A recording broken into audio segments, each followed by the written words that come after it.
Weekend continues here at Woodbine Mohawk Park. Night 3 of our 4-day stretch of harness action in the Campbellville area as we get set for an 11 pack on a Sunday night, 45 minutes away from the opener at our new post time of 6:15 Eastern. Fast track. We've got a good mix of the trot and pace races here tonight under typical January weather, -7 Celsius, 19 Fahrenheit. Wind has died down somewhat in relation to what it's been lately. We've got it clocked from the west at 9 kilometers an hour. Shouldn't be much of a concern. Track condition, all in all, looks pretty good out there. Welcome inside the announcer's booth, everybody. Chad Rosema back to call the action here with you. Standing by in studio, we've got Randy Waples alongside John Rallis, and that dynamic duo set to break down everything for tonight, as well as we've got those good trot races headlined, of course, by the open trot that we'll see later on the program, a good wagering menu as well. Let's get you caught up with tonight's early changes. Race number 1 starts the first pick 5, I should say, of the night. It does start a pick 3 as well, but we've got a pick 5 guaranteed at 75,000. And some shoe change to note. The 1, Mr. Bluebird, steel to flip-flops up front. Steel to flip-flops up front on the 1. The 7, Wild Turkey Hanover, will be going aluminum to flip-flops up front. Aluminum to flops up front on 7, Wild Turkey Hanover. Second race, number 1, Flying Art, Judges Transportation Scratch. Take out the 1, Flying Art, from race 2.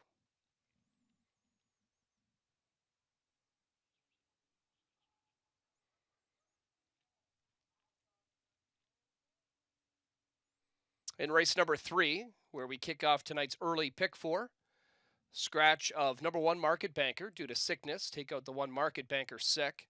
The 5, Irish Dreamer, flip-flops to steel shoes up front. Number 8, White Tiger, is going to remove the blinkers and also change the shoes up front from flip-flops to steel. And another scratch in here of the 10, Give Me a Yankee, Judges Transportation. So 1 and 10 are both scratched out of race 3. Pick 6 starts in the 4th. We have no changes there. Race 5, number 4, Devil's Arch, open to blinkers. Add blinkers to the 4, Devil's Arch in race 5.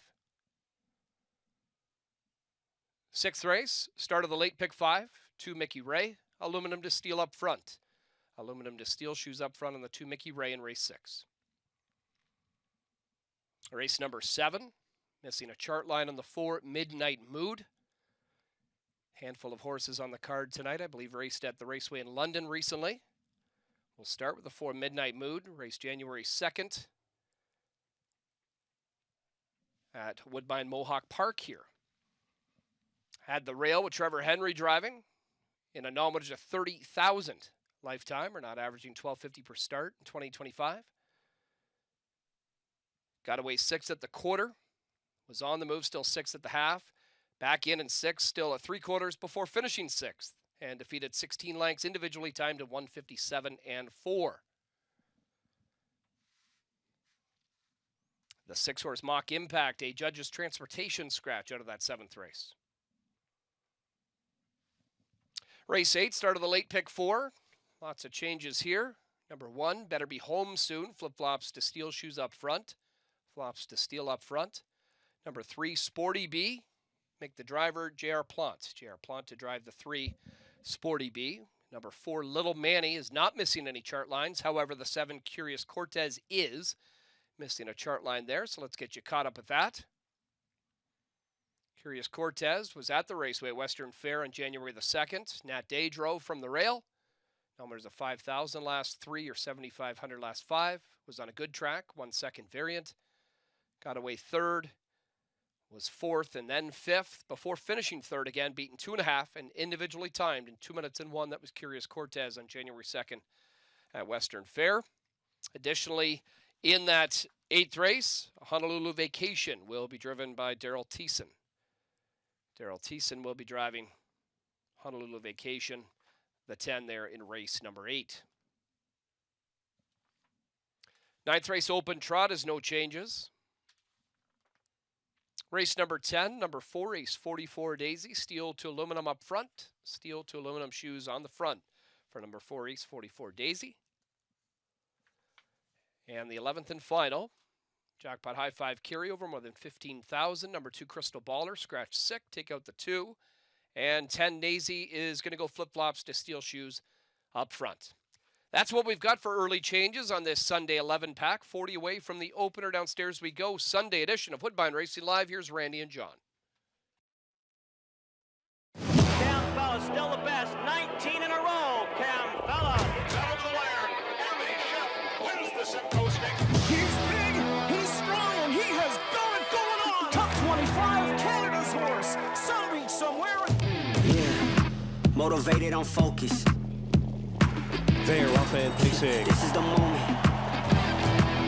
Gotta one on my opponent. McWicked on the outside. Gotta get it the mindset. Gotta put it in motion.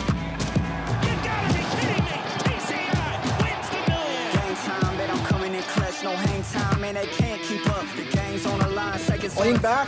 Get your picture taken. Crowning moment on Canadian soil for Bulldog Hanover. Motivated on focus. A late push from Confederate. It's my show. Wins the big show. This is the moment. Happy Sunday, everybody, and welcome to another night of racing here at Woodbine Mohawk Park. I'm John Rallis alongside my co-host, the Hall of Famer, Randy Waples, one last time for the next little while. It's going to be Unfortunately, yes. Yeah. I'm going to be missing you. It was a lot of fun. Who's your over the favorite? last several Who's your months. favorite NFL team? Can you tell? Hey, Baltimore Ravens, big game today. So, story Steelers Nation. I'm going to ride with the Ravens tonight because this is a do or die game. I'm just surprised they have an opportunity to get in. Who would have thought that a heckler? I don't know if you know the backstory, but a heckler is going to be a big reason why the Steelers could potentially not make the playoffs. What? How is that? I think one of their star receiver ended up getting into it with a fan. Yeah, he ended up making contact with them. He got suspended for the last 2 games of the season. Oh, no. And he missed last week against the Browns. Oh. And they only scored 6 points. Yeah. And now he's going to miss this playoff deciding matchup to close things out here. Oh, my God. So, yeah, who would have thought that a heckler? He could decide the division. Wow. That's how the Ravens have an opportunity. They needed to win out, and they needed Pittsburgh to lose last week. And now we've got a chance. I don't think I'd want to be the heckler in the town of Pittsburgh. No, I tell you what, that DK Metcalf is a big dude. He is a big dude, but he's a star receiver too. But it was costly for him because he lost all his contract becomes unguaranteed after that. It was a clause in his contract. He's had some, disputes with some other people in the past. But just unfortunate. But I'm not complaining. I'm just hoping that we can capitalize off it and earn our ticket into the playoffs. So a healthy Lamar Jackson is a dangerous Baltimore Ravens team. So I'm hoping he can convert tonight.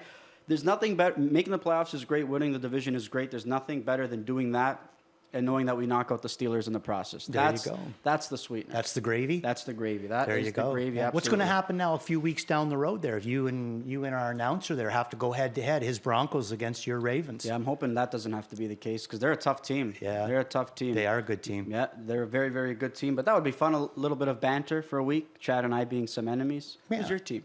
I don't. don't have a team? When I was a kid, I liked Pittsburgh. Okay. I go so far back. You see that old guy that does the commentary, Terry Bradshaw? Yeah. Well, I watched him throw to Lynn Swan to win the Super Bowl one year. Heck of a duo. I think they win 4 in a row. Mm-hmm. Yeah. Heck of a tandem. But hopefully they fall short tonight. I wouldn't feel too bad about that. But I'm hoping you and I can kind of have a pretty good night here. You had a great night Handicapping-wise. last night. Last night it worked out well. I saw the ball pretty well. Not I'll often say you that saw it well. several prices can deliver for you. I took some shots, but a They lot of them came raced pretty through. well. We had some good racing. Mm-hmm. I actually read and got some texts about that preferred pace last night, that open pace, I should say. I tell you what, against, what was it, 6 or 7 horses, but a lot of movement there. Lots of movement. And it was a tight finish. So we got everything in one in Yeah. that performance. And speaking of which, we're going to get a chance to see the highlights from last night and James McDonald winning 3 of them, including the open pace there with Brew Hanover. For me, though, how good was Dusty Lane Levi? Oh, yeah. I mean, in the last, we both really liked him. He was absolutely dominant. That's a really sharp racehorse. He is, yeah. It looks like, too, they maybe missed their opportunity there to claim him. Now he sits there and he's finding his way into those straight... Well, no, last night it was still a claimer, right? It was, non-winners of 3, but a claimer on the top of it? Was he in for a tag, though? I don't remember. I can't remember But, either, but he's certainly a nice horse. Cold Creek Case, so one that you've backed so many times over the last several weeks. He was huge last night. Very Made good multiple last night. moves and was able to draw away with them with these. Speaking of Brew Hanover, though, got a little bit lucky to squeeze out of that those pylons. But how good was Tarasi in defeat? I thought it's Saturday night really stepped up and raced well, but Brew Hanover able to get his nose up in the final strides. But here's a look at the stretch drive, and I know we're going to only see the stretch drive and what was a tight finish. But again, Brett McDonald really changing the complexion of this race when he stacked them up from the pole position. He did, absolutely. And like you said, too, I mean, big props out there to Tarasi for the way that he raced. And, Brew Hanover, you could see it last week that Brew Hanover was getting a lot closer. I said last night, I thought the reason that Tarasi won last week was because of McNair's drive. Not necessarily that he was the better of the two. I just thought that McNair drove really, really well. And now it just seems like, Brew is back to where it's going to be a real good matchup for the next few weeks. I'm just still so impressed with Tarasi. Taking all that air and what was a tough mile. I didn't love the way where he got away per se, but again, that's what happens when horses from the inside push out aggressively, and yet he still nearly got there. So a really good effort by him. And again, the jackpot high five continuing to grow their $15,000 and climbing. But just a really good night of racing, I thought, last night for the most part. I thought a couple of races really stood out, but I thought some competitive fields, and I think that's why we saw some pretty good prices all throughout. Absolutely agree. But it was a good night. Tonight, per se, what are your thoughts on this card overall? 11-pack, but I found some races to be tricky. It was tough for me to land on a clear standout in some of these races. Well, I mean, it's weird how that goes, right? Because I went through tonight's selections like a hot knife through butter. Okay. I didn't seem to have any snags at all. I mean, there's some tricky races, but I don't think nearly as tricky tonight as what we faced last night. And you come through there with flying colors. So tonight, be nothing for you. Look, it was. Are you planning on sweeping the card? I don't think I can tonight. No, not even close. Not even with the Baltimore Ravens jersey on? I'll go 0 for 12. The power of Ray Lewis? I'll take an 0 for 11 night if it means the Ravens make the playoffs. I'll sacrifice a good night of handicapping for that without a doubt. But I tell you what, you came close with some good ones too last night. Ariel Hanover raced really well. Miss Quicksand was awesome last night. So you saw the ball pretty well, but I mean, they didn't end up getting there, but they all raced pretty well. They did so, but you had a great evening. Yeah, trying to close out my last Saturday with a bit of a bang. Yeah, I see what you did there. We're going to start off with race number 1 here, a field of 10 going postward. Overwhelming favorite early on is this 1-2 shot, Cadiddle, and Cadiddle is one that made a miscue last time up, but she was super 2 starts back. I could see the appeal without a doubt, especially getting James McDonald back aboard despite, jumping it off as the favorite, but this is a tough spot, Randy, and I don't know what to make of her, but I'm going to use her in the pick 5 sequence, but not one that I can go all in on without a doubt. I didn't use her at all, and the biggest reason being for me, not just the break there, I didn't really like that because she doesn't normally make breaks, so I don't like that, but what I really don't like about it is the 2-hole. I don't like that inside post for her. I think she's going to get herself into a bit kind of a tricky spot. She's either going to have to be first over or, maybe in bad traffic. So I'm not personally going to use her in here. Now, the way I went Mr. Bluebird, same as Garnet, put him up on top too. But a shoeing change did come in tonight on him before, my picks are done. We do our picks 2-3 days beforehand. So, but they're going to go from steel to flops in front. That doesn't necessarily give me a warm feeling. It kind of makes me think that maybe they're having problems with this horse's front feet. Now they're going to protect them, But to the same effect, I've always told you, a horse will try harder if their feet aren't hurting him. So he hasn't been winning. Maybe the flops are going to be enough that his feet are going to be comfortable and, he's going to put in a good race. And we're getting him at a much reduced class than what he normally is up, racing, up in the open for a long time. Last week he was in the non-winners of 13.5, basically the same class that he's in here tonight, but does get the flops. I'm not really sure how I feel about that. If the only thing where it doesn't bother me as much is the horse that I have in for second, our Peaky Blinders, does have the outside. Now, but he is coming up a class too. If I had to do it all over again, I think I reverse it. Okay. Just because of the flip-flop angle. I'll tell you something that might make you feel a little bit better because obviously this was a horse that was an Oka Svanstedt trainee. Mr. Bluebird always wore flip-flops. Beautiful. Just a horse. That's the preferred shoe you on can this go home guy. now, John. So there you go. You did. You served your purpose. I You can served go my home. purpose, so I think you can feel a lot better. I think obviously when he came into Jody Cullen's barn, I think they wanted to tinker with a few different shoes just to kind of see. Obviously, this could be the key there. Try different things. And so again, I'm like you. I don't really prefer flip-flops under these weather conditions, but it's a shoe that he's always worn throughout the bulk of his career and his preferred shoe. So I think this is actually going to be a more positive change than you think. Good. And where did you go? I went to the outside, Dahlquist Hanover. Did you? I think a horse that can blast out of there from the outside might be able to bottom out this group potentially. I tell you what, though, our Peaky Blinders for me, for whatever reason, though, it seems that Louis can get him off the car a little bit quicker than Tyler can. Whenever Tyler and our Peaky Blinders are paired up together, always races well, but he's coming from way out of it. But again, he's doing some trotting late in the mile. I think that's something that I'm going to look out for here tonight, is to see can Tyler Borth get him off that gate a little bit swifter than he has in some starts prior. Because if that's the case, and Dahlquist goes on those speed missions, look, there's a chance anybody can pick him off. If you've got some trot late in the mile, Dahlquist does get a little bit leg weary late. It's a matter of, is he going to open up a sizable enough lead? And that's what I'm kind of banking on here in this spot tonight. Yeah, it would be interesting. I do have him in for third, Dahlquist, but, it'd be interesting to see if he can bottom them out again. I'm like you. I think the outside draw, you know how sometimes you say outside draws a benefit? With Dahlquist Hanover, outside draws, he's always leaving out hard. So I think that this is going to be a much better advantage for him in this spot. So there's our thoughts on race number 1, a competitive way to kick off the program. We're going to move on to race number 2. We've got some claiming handicap here. Field of 8. Code Cracker, he seems to be the now horse kind of in this division. We're scratched onto a field of 7, I should say. Without a doubt, he's a contender. I'm intrigued by this new Brett Lester trainee here. No laughing stock, one that I elected to use up on top here tonight. Again, I think there's just a bit of appeal here, and I thought he raced okay in his most recent. Agreed. I thought he raced okay. I threw him in for second, going into Brett Lester's barn. I could see... and what I kind of liked about him, too, is if you go up and down this page, there's very few horses that seem to have much pop on the end of it in this class. It seems like 29 and 4, 30 seconds is about all that they're mustering. But this guy, he's coming in here and been doing a lot of his racing at Plain Ridge, which is a 5/8 mile track, and still coming home in very, very good quarters. One of them, 28 flat, where he was a winner, and he was a chop, too. So that was enough to sell me. He can leave, obviously, and he's still able to finish the mile off. So Jody could be picking him up a good drive. But I go better on ice.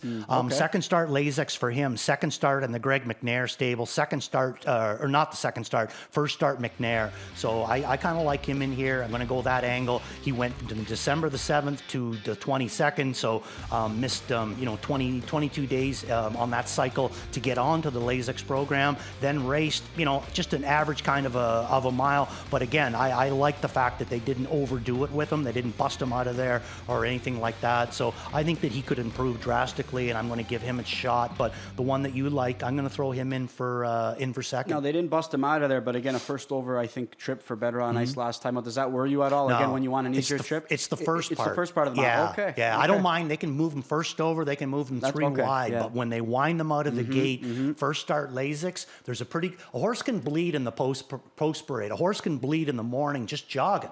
He can just, you just kept them, their heart gets going, they get a little bit antsy, and they'll break a blood vessel. That's what it is, and they can do that. So at all times, it's really easy for a horse to do that. And if you cook them out of there, the first thing that you're going to do is make them tired. And what happens when they get tired? Then that's usually when it happens. So I know it was a fast first quarter, but he had the 3-hole, got away fourth. I'm okay with that. I always find it pretty fascinating that some horses, they're still pretty bad bleeders even on Lasix. And the seasons have an impact too. Like I got a chance to speak to some trainers over the course of the last couple of months who say this horse just has a tendency to kind of bleed a little bit worse through Lasix when it gets cooler out as opposed to warmer temperatures. I raced against a horse, a dominant mare in the Trot Open, and she would bleed 4 out of 5 on Lasix and still win. Amazing. And still win. Like unbelievable Amazing. what these things can do. All right, so second time Lasix, your favorite angle. You're going to go with Better on Ice, who's going to provide some value in that second part of that late double. We're going to move on to race number 5. That's going to close out this pick 5 sequence. I'm going to go all in on a horse in here, Randy, starting from post number 4, and that's going to be Devil's Arch. It's going to be first start for a new trainer, Carmen Auciello here.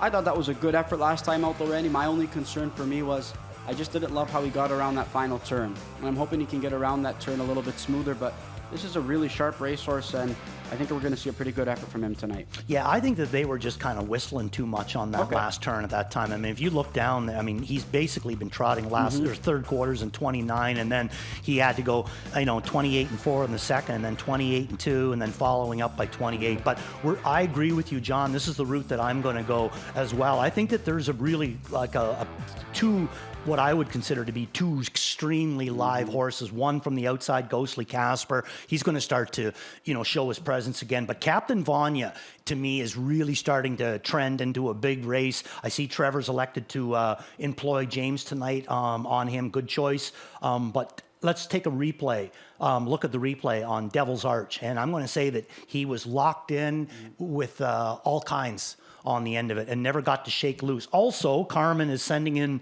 a bridle change on Devil's Arch. He's going to take the open and go to a set of blinkers on this guy. So you can see him here with J.R. Plant, gapped off, had the rail. Another thing with the rail with trotters, he had the rail, got away 7th. Gets you away sometimes in just a really bad kind of a spot. Now here, this is my thing, is I don't necessarily think he's trotting as bad as the fact that they're just going like big mile up on front here. And I think that he kind of got gassed a little bit there waiting. But watch him come down through the lane here. At no point does he give up.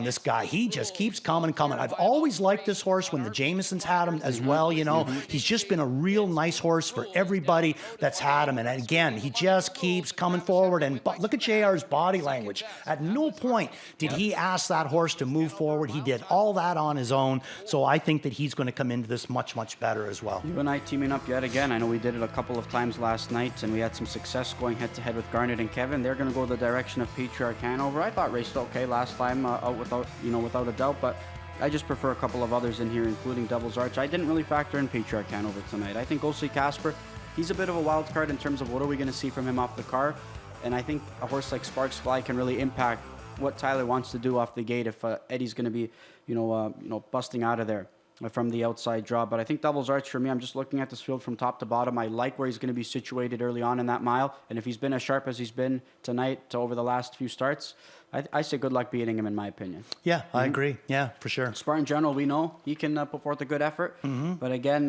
coming off a break, he's probably going to have to do too much work to do, right? Little spotty right now, just not quite the form that you would normally see with him. All right, we're going to move on to race number 6. That's going to kick off the late pick 5. Just 2 pick 5 sequences tonight with 11 races on tap. And we're going to have a field of 9 going postward here. And the morning line favorite Highland Beach Lover, that's the direction that I'm going to go in this spot. And I've kind of been waiting for him to go his vintage mile where he just busts out the car and tries and bottom out this group.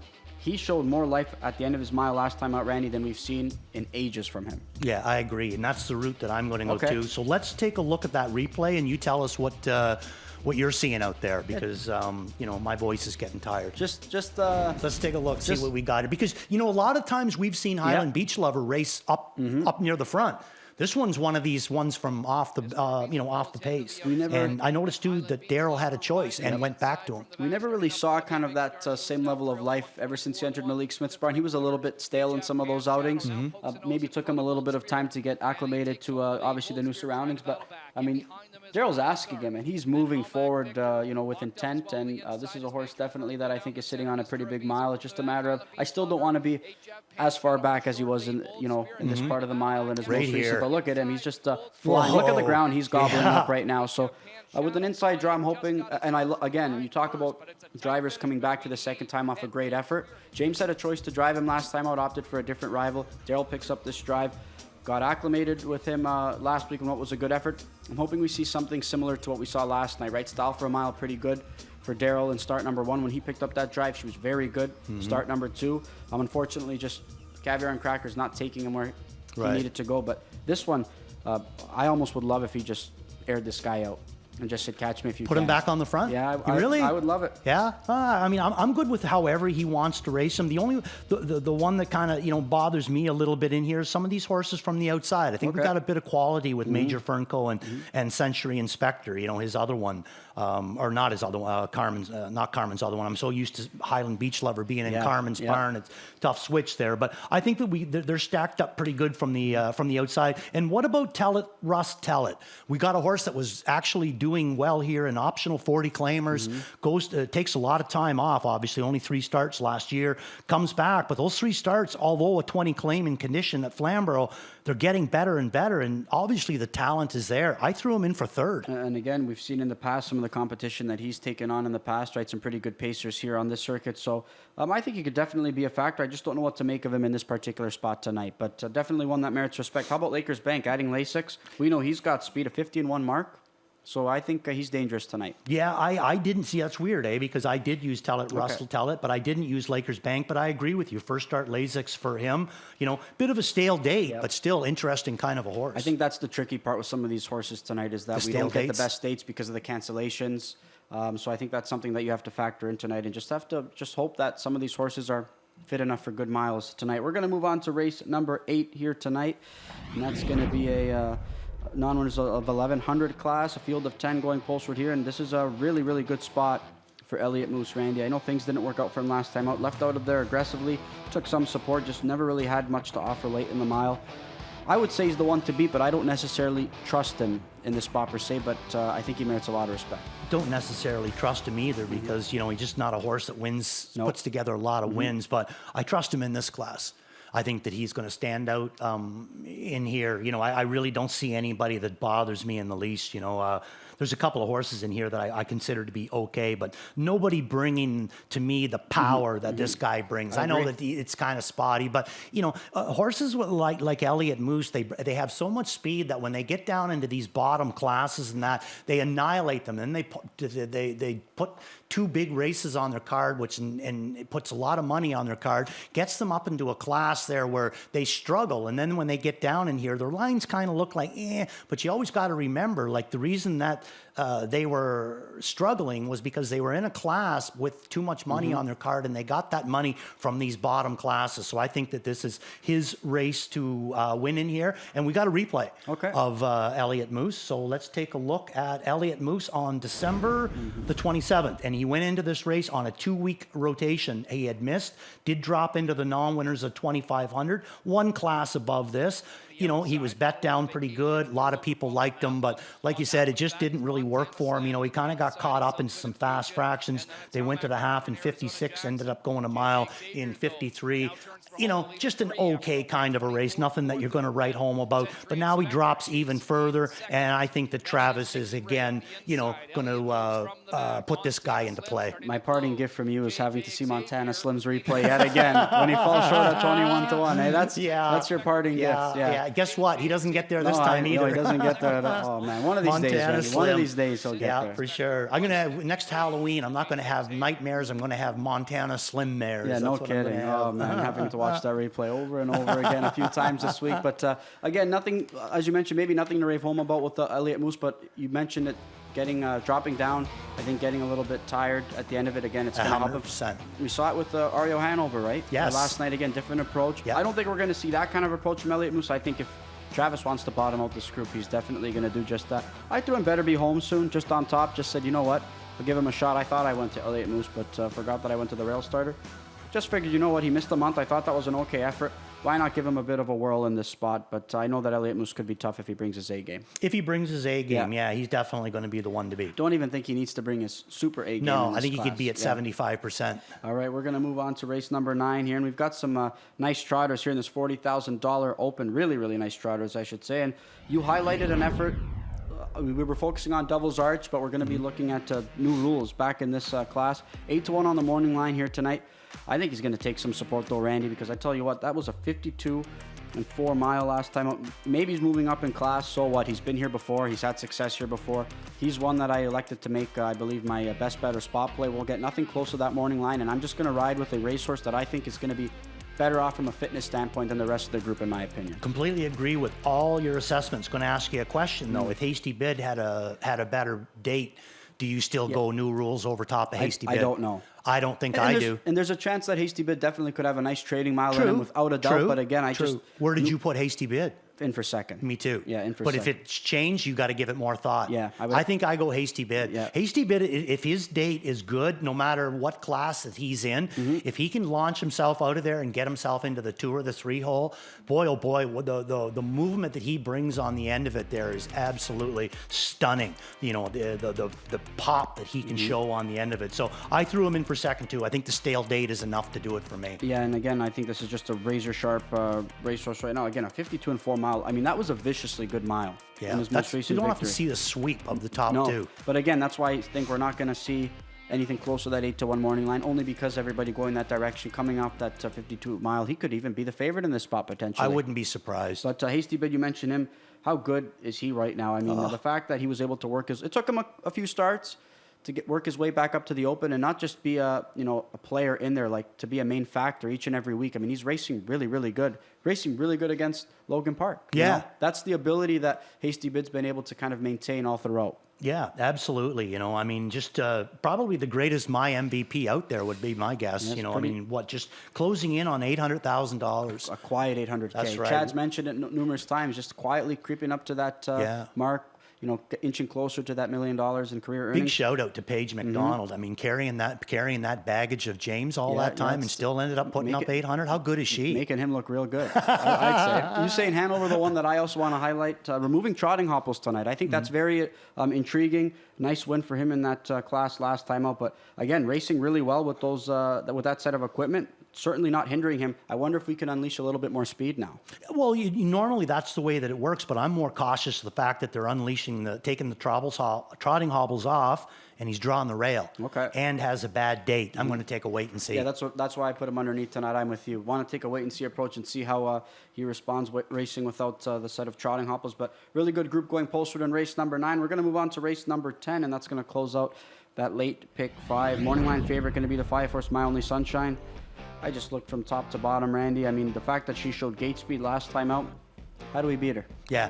You know something too, John? I mean, we're going to show the replay of this there, but just quickly talking between the two of us there. I mean, both of us have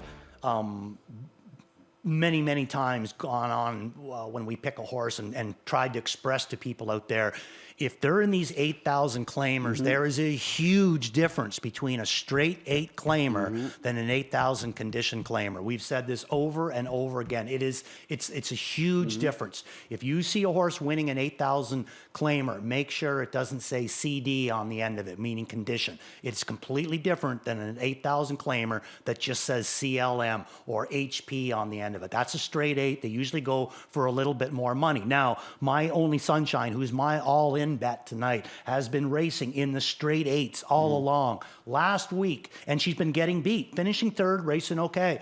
Last week, she drops into this condition claimer, and this is the difference between these two class. Go ahead, Jason, roll this replay, because she's got the 7-hole. Everything about it was different, John. She was going to the back.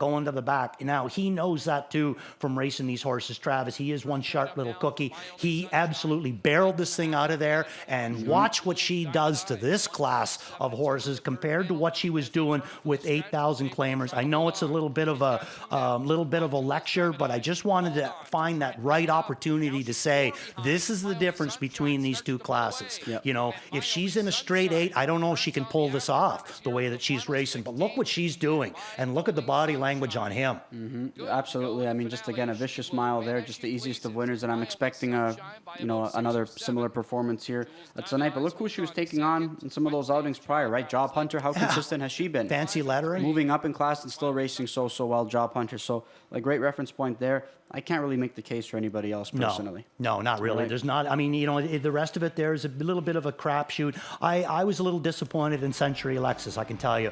I kind of, even the week before, went to London and his last start, made a break out of there. But the start before that, I know that he was first over, but really tired badly, So not really sure what we're getting in here.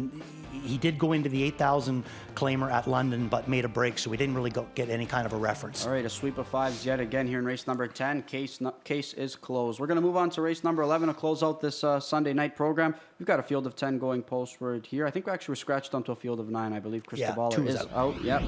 And Victor Invictus is one that I backed last time out. Bit of a tough trip, but he raced really, really well to be second. I'm going to go right back to him tonight, but I know the price is going to drop without a doubt. Who are you going here in this spot, Nacy? Class. Yeah. A lot of class. Yeah. Just has to overcome that outside draw. But look, if the Nacy shows up that we know, he should beat this group. But how do you feel about that showing change tonight? Flops the steel in front. Love it. Love it. Yeah, I like this one. And we were sending a replay. And guess who we're going to send the replay in of? Guessing Nacy. Victor Invictus. Okay. I'm going to absolutely annilate your price, my friend. Oh, How do you yes, like that? Yeah, you are. Again, How ruthless am I? Nice parting gift. Hey, Pittsburgh Steeler fan here, that's bud. right. Yep, no kidding. Yellow and black saddle pad tonight, too. All right. You're on it. Okay, so let's take a look at Victor Invictus because I got him in for second. I really wanted to go back to this guy because, like John said, he is huge when he shakes loose. Second start will be tonight for Carmen Auciello. Second start, Lazex. Second start, James McDonald. There's a lot to like about this guy, but I'm still going to go with Nazy. I think that there's a lot there. No matter how Travis races him, I think he's going to be tough in this class, and I think he's got different ways of racing him where Victor Invictus, more or less can stay a little closer, but still probably going to be coming from off the pace, whereas Travis has options, I think, with Nazy. But Victor just keeps coming forward, and right here you can really see it. Didn't do anything extra special on the first start Lasix, other than had good wheels on the end of it. I think tonight he can capitalize. I'm just going to try to beat him. I really did look at the fact that I thought Victor Invictus would go off as the favorite. Yeah, Nacy maybe not showing the same level of pop consistently at one point earlier on in 2025. But again, a horse that is going to have every opportunity, I think, to kind of regain his form at this level. I've got him in for third only because of the outside draw. There has been a stretch with some of these, Jody Cullen trainees that they race so well for a stretch, maybe hit a little bit of a lull period, and then they start to kind of gain their confidence back when they drop down the class ladder, and then they start to regain their form and they find some life yet again. So for me right now, I think with Nacy, we're seeing some good efforts. I just don't think we're seeing some maybe incredible efforts. But again, he was a part of that big mile last time out. So I don't think you can fault him too much. A big mile by new rules. So nobody had a chance there. Give me your long shot special in race number 11, because I got one in here that I think could come up with. Pretty impressed with, what about the 5-horse? Remember what he was doing earlier last year with Dean Nixon and Austin Sorey? And, he could get himself up into that non-winners of 15,000 and annihilate them. Then he would struggle a little bit in the open, but still always come up with big efforts, distance learning. So it's going to be interesting having him come back onto the circuit. He was here last week, but couldn't really get a judge there. Had the 9-hole. They just went to the back. They didn't do a whole lot with him. He'd obviously November the 12th at Dayton, December the 22nd here.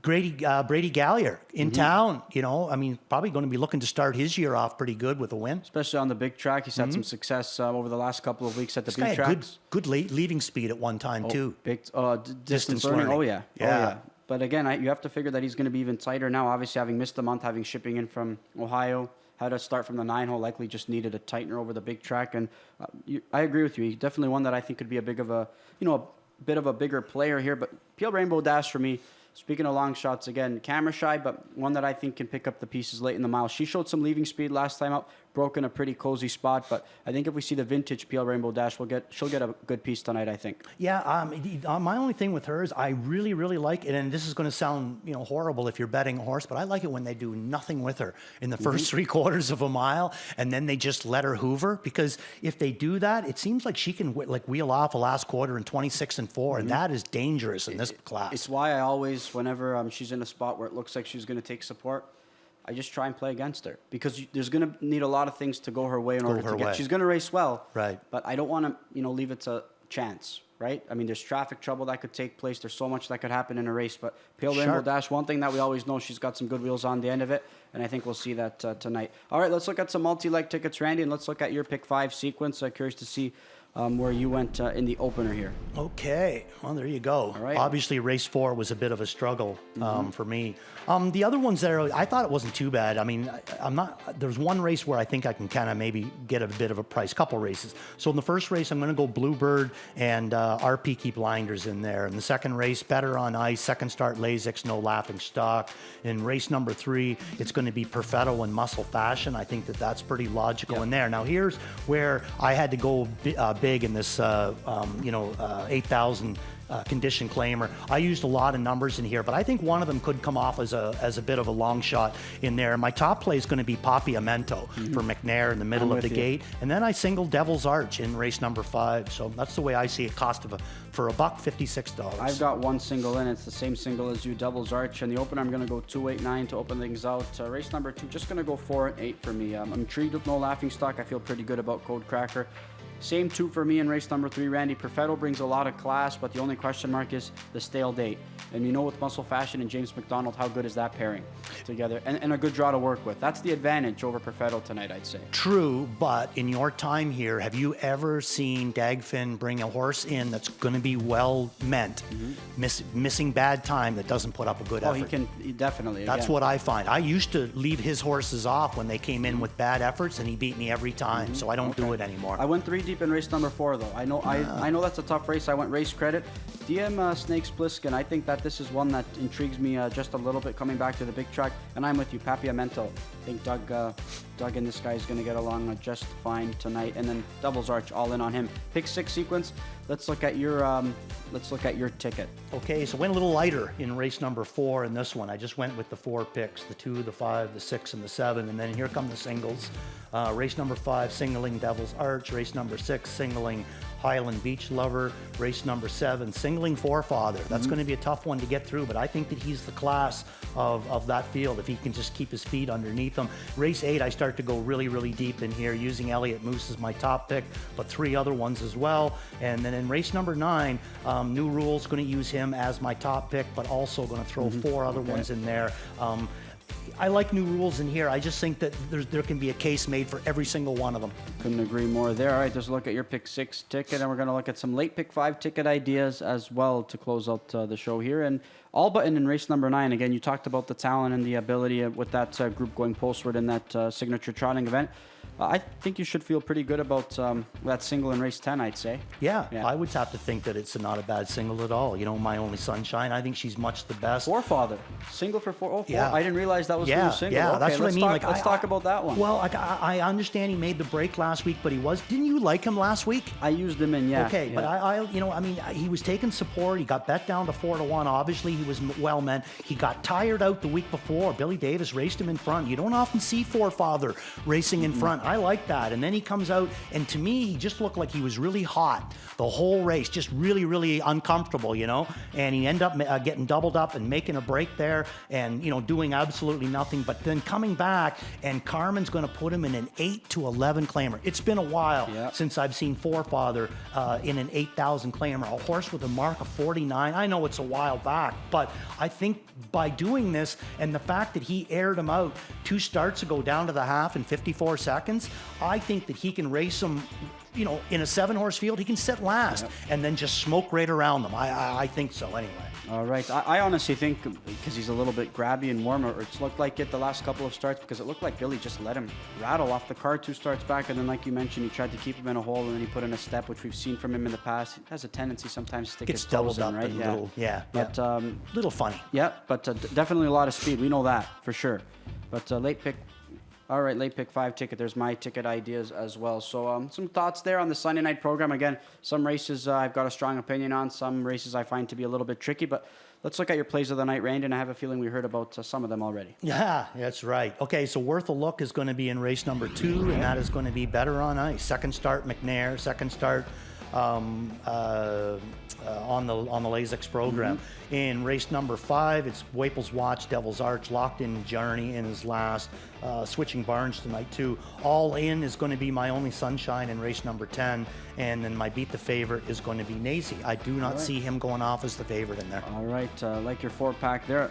Definitely siding with you on a couple of them. My all-in Devil's Arch. My worth a look, What's in the Sky. I think this one's a bit intriguing. My double up's going to be New Rules, and my best bet's going to be Victor Invictus. All right, there's a look at our plays of the night, and we're going to head over to the resident handicappers and hear a look at their thoughts. I'd imagine it's going to be Garnet Barnsdale spot play tonight. Unfortunately for Gislan Piquet, Mock Impact, not to ignore, is going to be scratched.